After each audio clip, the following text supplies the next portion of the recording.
All right, welcome to episode number 48 of the Songwriter's Couch. I'm, of course, your illustrious, is that a word? Illustrious host, It is. Patrick Joanne. And before we even get started, I know you can see him right here, and you can see his name down in the bottom, either left or right, depending on how this all gets rendered after the fact. But before I introduce him, don't forget to go down in the like button there and hit like, and then subscribe and hit some comments too. It really helps with the algorithms to get things flowing, as it were. And I've got my stuff here to get things flowing. So I have that. So thank you to our sponsors. Yeah, Craig, I know you're. Oh, I said your name already. I shouldn't have said your name. Well, we'll talk in a minute. But thank you to our sponsors. And I've started to do. We've gotten some new merch as a band. So one is this awesome. If I could get it into the shot, it's always weird to move backwards. But uh, Patrick Joe and Band hoodies with the cool arm logo there. We've got some of these awesome insulated water bottles that are super cool. I know it's not one of those Stanley ones, but whatever. And these cool hats, and we've got where's my phone? We've got these cool phone cases too with our logo on it. So go to patrickjoanne.com. Buy some of that stuff. It helps us out with paying for this show. Thank you again to our sponsors. And without further delay, we've got once again on the show Mr. Greg Veltri.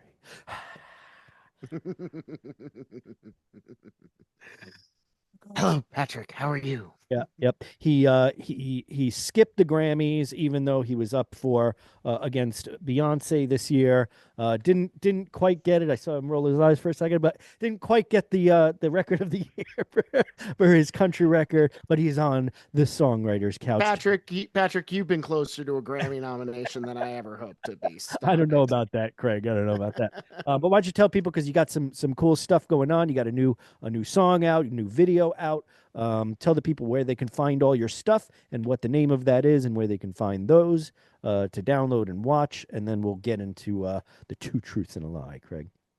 Well, the song in question has actually been out since 2021, but I finally have been able to get around to releasing a music video for my song Biloxi, which is available now on my YouTube page at Craig Veltri Music and on TikTok. It's back, and the video is up there now under at Craig Veltri.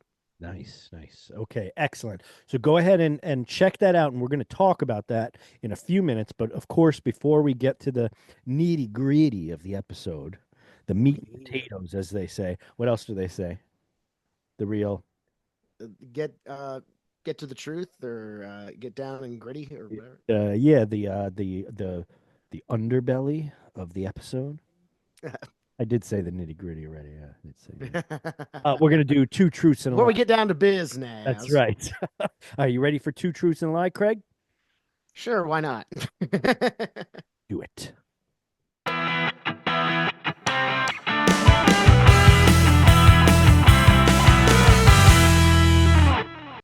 And we're back.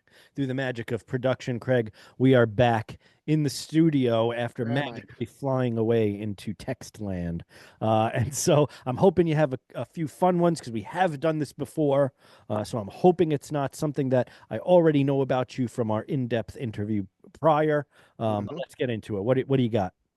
Well, there are several videos of me in front of really cool places that I've been to over the last 3 years, and the truth and the lie is going to be figuring out which one I haven't been to. So, Ah, beautiful. okay, so the Baseball Hall of Fame in Cooperstown. I do know you're a baseball fan, so that's something to keep in mind. All right. All right. The Rock and Roll Hall of Fame in Cleveland. I have been there a couple of times, I think, maybe. Mhm, Just recently, I think it was there last year or the year before. I was in Ohio for something, but cool place. mhm. And I have a little story about that too. Go ahead. And the Smithsonian in Washington, D.C.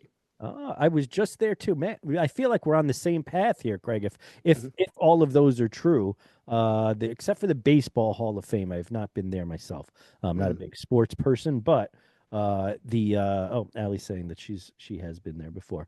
Where is that again? Oh, Little League. She's talking about Little League up there. All right, so I'm gonna say, Williamsport, Pennsylvania is probably where she's referring to. yeah, yeah. Oh, that might be where. Is that? Okay, I'm going to say,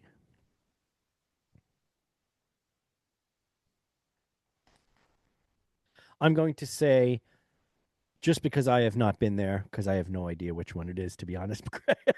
I'm going to say the Baseball Hall of Fame you have not been to. I have been, first of all, I've been to all of those places. The question was Oh, whether or not I've recorded myself singing in front of said places. oh, And the Baseball Hall of Fame is one of those places. oh, Craig.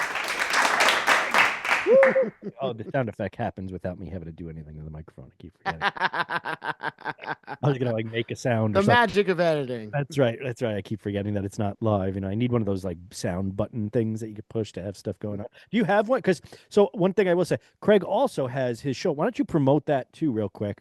Because Craig, I've also been on Craig's show. There. So what's the name of that, Craig? Tell the people where they can find all that stuff too. It is the Craig Veltri interview, where Craig Veltri interviews wonderful people such as Patrick Joen of the Songwriter's Couch. I mostly talk to musicians, but I will talk to anybody that has a story to tell and something wonderful to give the world. I have spoken to restaurant owners, I have talked to wrestling promoters. I even once interviewed an adult film actress. So Nice. I will be so the interview drops every Friday on the Scarfire Media Podcast Network. Just search Scarfire Media and even search the Craig Veltri interview, and you too can find out who I've managed to speak to, diving through the underbellies of so many different scenes to get guests on this show. And hope you will listen every Friday. So I one of the things I saw a post of you, you have there's a red couch or something in that room where you recorded. Is that accurate? Saw some picture you had a guest on. Maybe you were doing it elsewhere. Oh, that was an on location one. That's actually going to be the episode that airs on Oh, Valentine's Day. oh, I shouldn't have spoken about it then. Oh, no, no, no! I aired that as an uncut interview for my followers, Is and that the so adult car that you had on for Valentine's Day? no, no, Or no, no, no. Sarah Martin McConnell. Not that there's any lack of class or any makes you lesser or sex work is yeah, yeah, work. yeah. Sarah Martin McConnell's journey. She's a songwriter. She's also the founder of Music for Seniors, based out of Nashville, Tennessee, a nonprofit organization that connects musicians to senior homes to do performances and interactive programs and stuff like that. She's a wonderful lady, and we shot the basically the entire interview was just shot in her living room. She invited me in, and so anytime I do an on location, I set up a camera and record the actual setting. And it's also kind of a dry run because the Craig Veltri interview, beginning, I'm not sure when this episode is airing, but beginning the episode that will air or be dropped rather on February 7th is going to be the first one that is going to be an audio and video Oh, production. nice. Oh, you So, stepping so stepping it up. I'm stepping into your world now, I pal. like it. I like it. Yeah, we've actually what's funny is we've stepped kind of away temporarily from the audio. We might, after 50 episodes, release all of them as audio on a podcast or whatever. This way there's a kind of a backlog of audio stuff. I feel like the audio podcasts, they get watched very quick, or listened to, I should say, very quickly.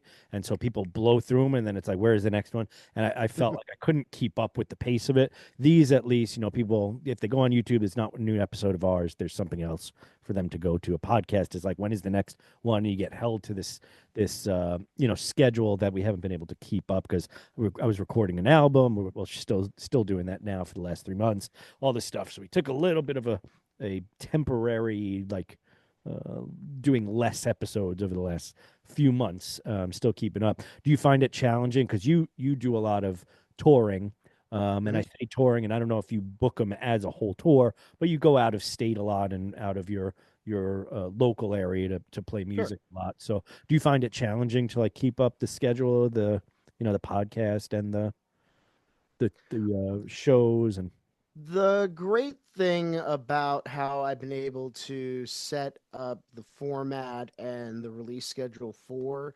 the Craig Veltri interview, it I'm able to backlog a lot of these interviews. Mm. And so I get, for example, with the Sarah Martin McConnell interview, that one's already set up. We've already begun. I've begun to add ad breaks in as the advertising reads and commercials come in. I'm able to plug them in. Once I have my schedule for the week somewhat finalized, on Wednesday is kind of the cutoff date. That's when the last day I give myself to edit any of these things. I send them off to Megan Pennington, the sorceress of Scarfire Media and lead singer of Moonshine Jasmine. Great artist. You really should have her on your show, Yeah, yeah. Well, unsolicited. hey, listen, Um, shoot her a message and tell her to email us, and we'll get her on the show. Absolutely, I will. So once I send that off to her, that gives her some time to put up on the platform. So it's very easy to manage that. Not to mention the studio setup because it is not a video thing just yet. All I need to do is pack up the laptop that I'm facing into right now. I'll just show it to you right now. It's a 6 channel board right here, Yep. 5 or 6 channel board, and a microphone that you see here, and the wires, all of which fits very nicely into a backpack. Nice. So I can set up in any hotel, any crash place I'm crashing, and I can and take my studio pretty much anywhere. Do you So do you edit the episodes afterwards? Is it just whatever happens during it? That's what happens. I used to do that, and then I went back. And in case you haven't noticed already, I tend to stumble over words. I do tend to pause too long. I tend to I tend to say and my like I just did right there. So that is my journalism training. That's my announcing training. These are things that I watch out for in the moment. I have time. I do like to go back, go through, and since I'm already trying to find space for commercials now, Mm. may as well go back in and see if there's any audio ticks, if it's too, and I'm doing the sound anyway, so if it's too loud or it's too soft, I'm fixing that. So usually the interview itself takes about 30 to 45 minutes.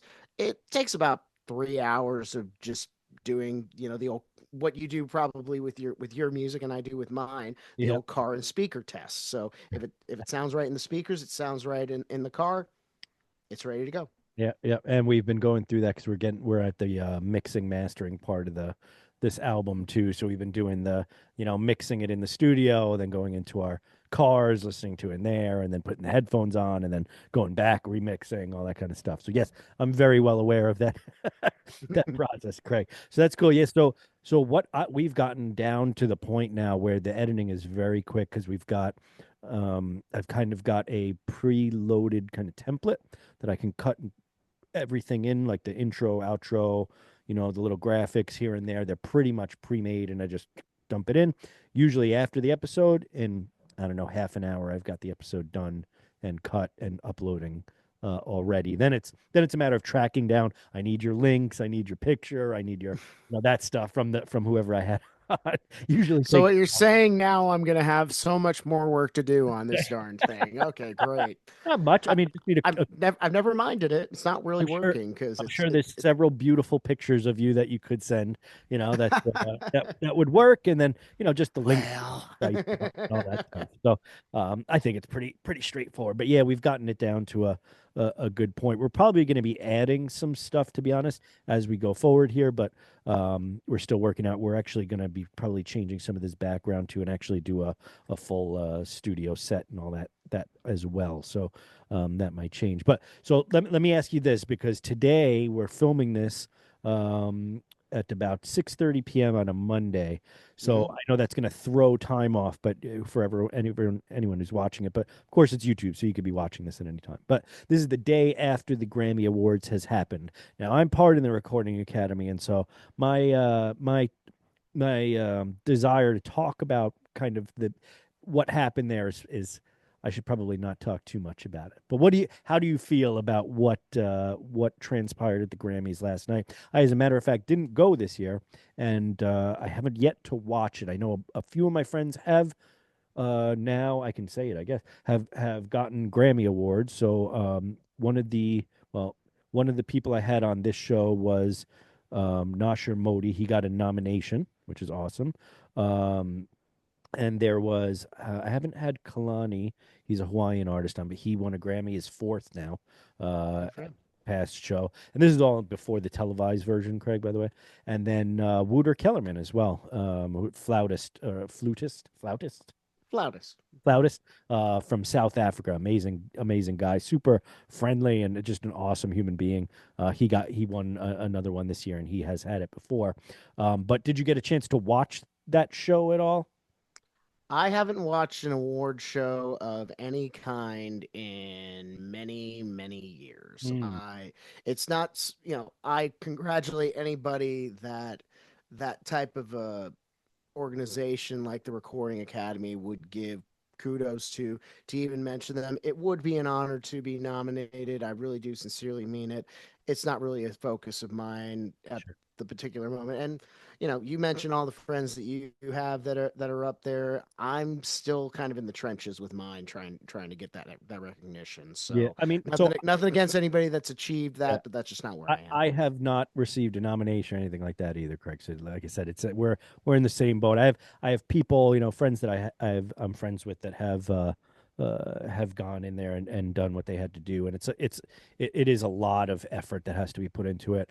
I'm in the same kind of boat as you. I'm not a big awards person. Some musicians really like to have that. It is definitely good, I think, on your resume to have, hey, I got a nomination or I got this award or that award. But ultimately, I think people aren't going to listen to your music based on whether or not a Grammy award is attached to it. It might get you some press to get your name out there, and then people will go and listen. So if the music isn't good in the end, I don't think it matters. I'd rather have people listening to my music than have an award on a mantle anyway.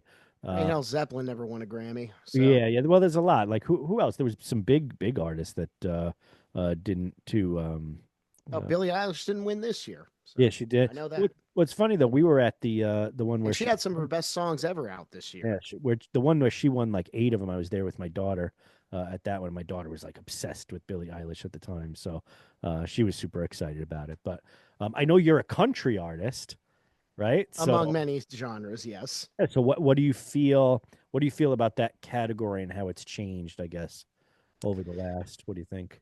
Well, country music has changed since the beginning. That's what any art form or any piece of media tends to do.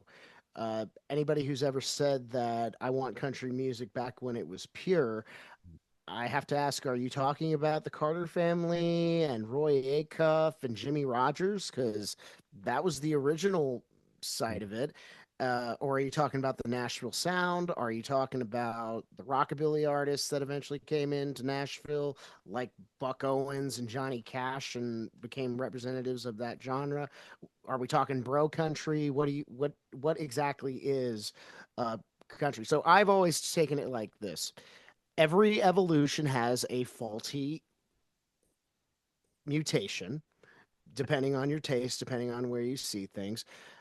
I'm glad to see that there is representation with, yes, somebody who already had some clout like Beyonce, but somebody like Shabuzi and many other artists that are Did he becoming.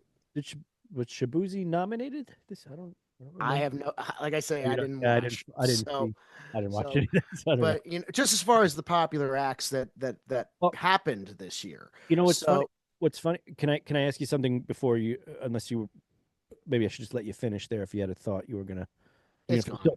yeah, one of the things was with country music. I was never a big country music person, right? And so I think growing up in New York City was, there's not a lot of country music going on there. Some people like Yeah, it. I don't think even New York City has a country station Oh, still. right. Yeah, it probably doesn't. So I wasn't exposed to a lot of country, but I did like Johnny Cash a lot.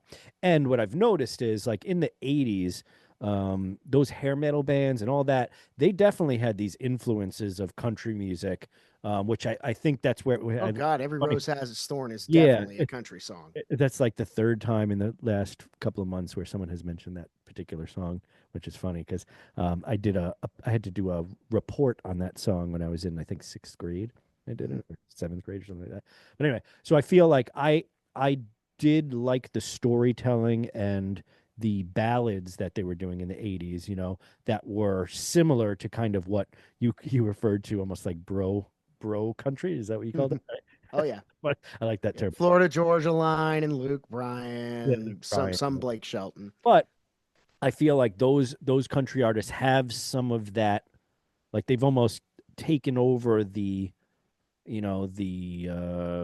hair, not hair metal, but that rock from the 80s style and countryed it up, and it You're not the first person to notice that. I would and it's agree. like morphed into now, like 80s rock music is some of this modern country music, except with a twang, like it's got a little bit of that country feel. So I've gotten into some country lately, I think, Well, because reason for that is that a lot of those producers were actually LA based and they had moved to Tennessee and they started working with country acts. Florida Georgia Line is a perfect example of that. yeah, yeah. So do you feel like, because I'm in the same boat as you, what you said, that I think there's always going to be an evolution, and I never want to be that old man saying, "Oh, today's music is terrible compared to the music that I That used will to." never be You know, me. I yeah, yeah. promise you I that. I I tend to, there is some music where I'm like, I can't believe people are listening to this. Like some of that mumble rap and the stuff that's out now, I'm like, I just can't do it myself. I understand maybe some people like it. I can't do the modern. I can't even consider it hip hop or rap. Just like growing up in the '80s and in Queens, like it's Oh yeah, something. you were in the But, heart of it. but listen, if there's experimentation going on with the Yeah, genre or the style of music, I'm appreciative of that. Do something different so that it doesn't just become the same stale old stuff.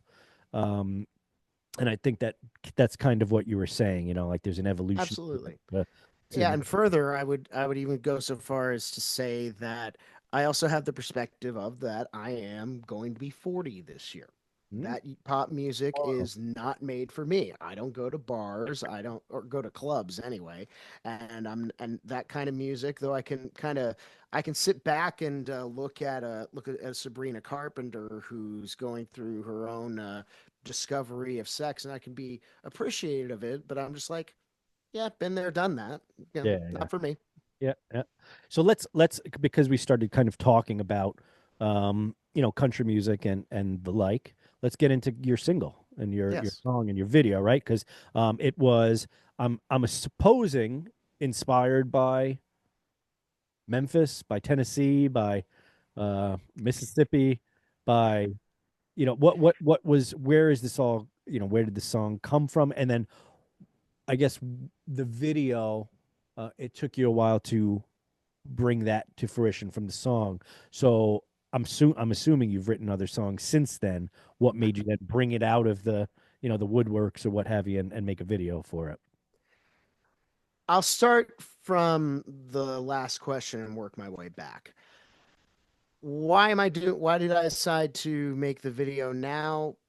I've always thought of Biloxi as my strongest song. It's not my favorite per se, but if if my songs are my children and if I were Vito Corleone from The Godfather, Right. if I wanted one of my sons to actually have some influence and pull the strings, like become a governor or a senator, Biloxi would be Michael. So I was inspired to write this song, and I've been back and forth to Nashville now for quite a bit, and I'm beginning to. A lot of the reason I made the video as well is because I'm starting to make my move in earnest onto Music Row with my music, and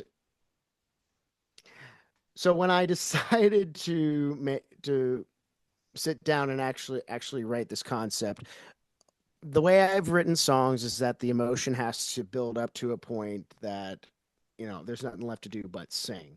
And my marriage, I'd written this song about in 2019, and my marriage had already started to show cracks. And I was looking for a way out.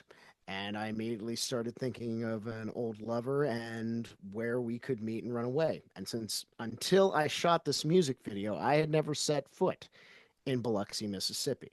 Neither had the person in question.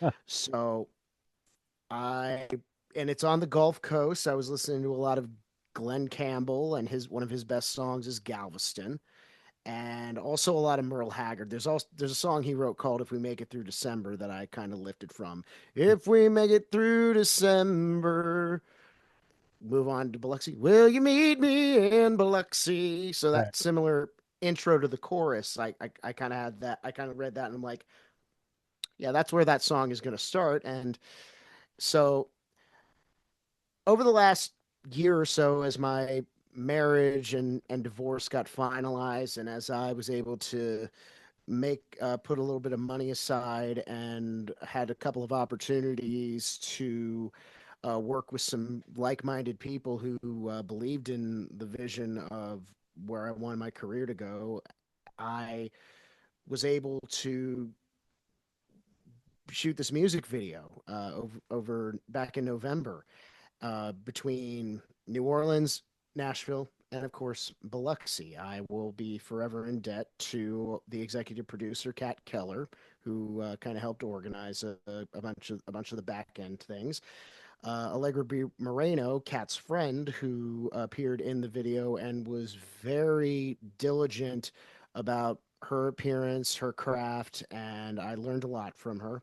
And Jake Taylor, who was the director and editor of the video, I knew that he had the eye for shots, he had the eye for editing, and he was going to execute the vision that we had, which changed quite a bit, literally because of the weather. It rained Huh. during the one day that we shot this thing. It rained in So Mississippi, or it it tells you. rained. It rained between New Orleans and Biloxi are an hour and a half away, Right. and it rained that entire day. It rained all the way up. But as soon as we got to Biloxi after sundown, no rain. We were able to get the shots that we needed, and the rest is cinematic history. So we're coming at the at time here, and I just want to ask you a question. So Biloxi, was it all filmed there? Did you film the video all while you were there, or was it filmed outside of there? And Okay, so the way it was broken down, we had one day to shoot this. And so we had gotten an Airbnb just off St. Charles Street in New Orleans, which is where most of the shots of Allegra in the living room were done. gotcha. We then made the drive out to Biloxi later in the day. We got everything done there. And as Jake and I were reviewing some of the things, we realized that there wasn't that there probably could have been more of me in there. So we actually shot the shots of me in the living room and kitchen in Jake's apartment in Nashville. Nice. So Yep. so three locations and and what was a day shoot turned into a 2 day shoot, and we As does. knocked it out, Yep. knocked it out big time. Thank you everybody involved. Yeah, yeah, yeah. It's a great video, and I have yet to visit Biloxi or play any music within Mississippi. So I'm interested in doing that, and I've thought I was actually Neither talking. have I actually. So I was actually talking with my wife because I was like, your your kind of path, and even when we started talking before, has kind of lined up with like where I'm kind of headed this year with tours and stuff like that too. So it's like we should definitely talk about doing a show maybe together somewhere in that area, Nashville Oh, or for heaven's sakes, I would love that. Memphis, because one of the songs on our album we temporarily released and then pulled a song called Beale Street, that was written about a tour. As a matter of fact, where is it there? The original Sins tour back there, I think it Oh, was. okay. No, I'm sorry, it was after that. It was Driving On tour after that, but it ended up in Memphis, and I love just the music scene in Nashville and Memphis, and the surrounding areas there. So there's something just electric about being around so much music, that I really like playing shows there. So I wanted to kind of center a tour kind of around that area and I've been playing. You probably already know this. I've been playing Tin Roof yeah, I on saw Beale that Street in on Beale Memphis Street. quite a Yeah, bit. yep, So yep, that's cool. Do you like the club there? How did you feel about the venue? I've been in and out of the Tin Roof circuit since 2012. I actually had Vince Lanny, who at one point was GM for Tin Roof in Nashville and the one in Charlotte, which is how I met him many, many years ago. And I have never met somebody in that circuit, be it behind the bar, be it kitchen staff, that was miserable person. A lot of great people work there. They draw a really great crowd. The food's great. The beverages are heavy. Yeah, Yeah, that $50 bar tab was deadly to me when I was playing in Charlotte and Columbia. yeah, But I am, the fact that I've maintained a relationship with people within that organization has been such a lifeline to me over the years, and that they're great. I really highly recommend whatever city you're in. They're all over the country. Go to a Tin Roof. yeah. That's awesome. Yeah, and like I said, we should talk at some point once I get that planning. We're just starting to do our booking for the year. So, like I said, we're just about at the mixing and end of this record. So, hopefully that'll be done very soon, and then we can get out on the road and start playing. Because I'll be stationed in Nashville. I got a lot of guitarists for hire that are looking for okay. work, pal.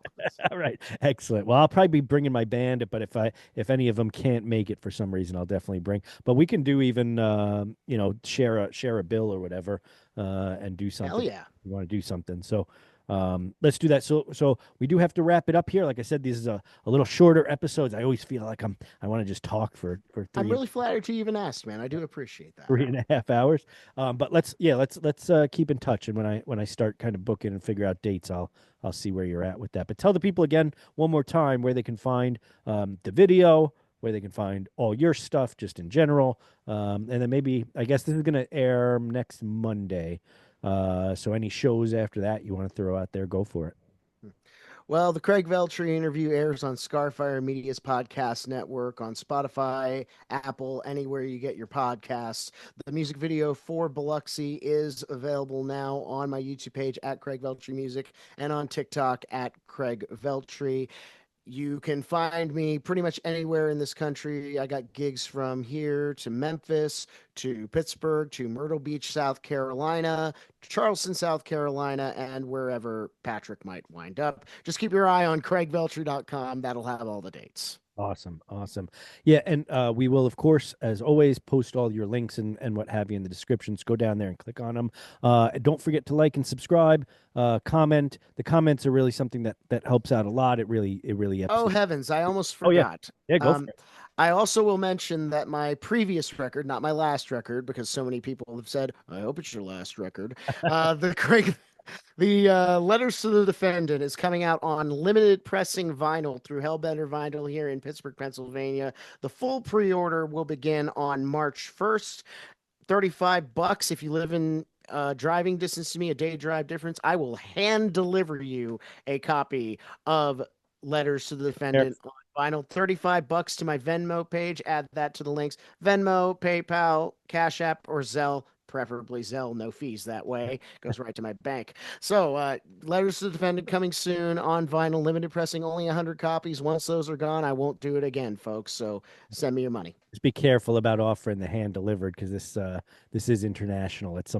I said within a day drive. So, That's good. You prefaced it with that. But Craig, we really appreciate you coming on the show again. And whenever you have new music, let's get together again and do this again. in Nashville, working on demos as we speak for the album called Sounds Like Me. That's beautiful. And yeah, everyone go and download his new music.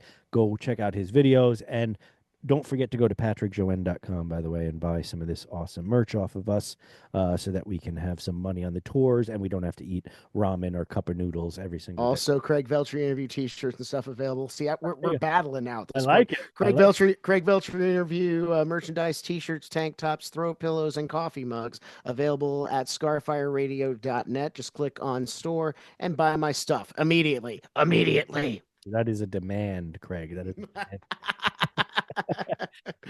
I appreciate you coming on the show. Always a pleasure, and hopefully we get to talk again real soon, Craig. The sooner the better, my friend. And you mentioned off there that you did get married in the intervening I did. time we've spoken. Congratulations. Good luck. I appreciate it. Yes, yes, you're coming out, and I'm getting back in now. So that's how it goes. Hey, I need a wingman. So That's right. But we really appreciate everyone watching the show, and listening to the show and all that. So please keep watching, and share with your friends. It helps us out a lot. Say goodbye to the good people here, Craig. goodbye, good people. All right. Awesome. All right. Thanks, guys. See you on the next one.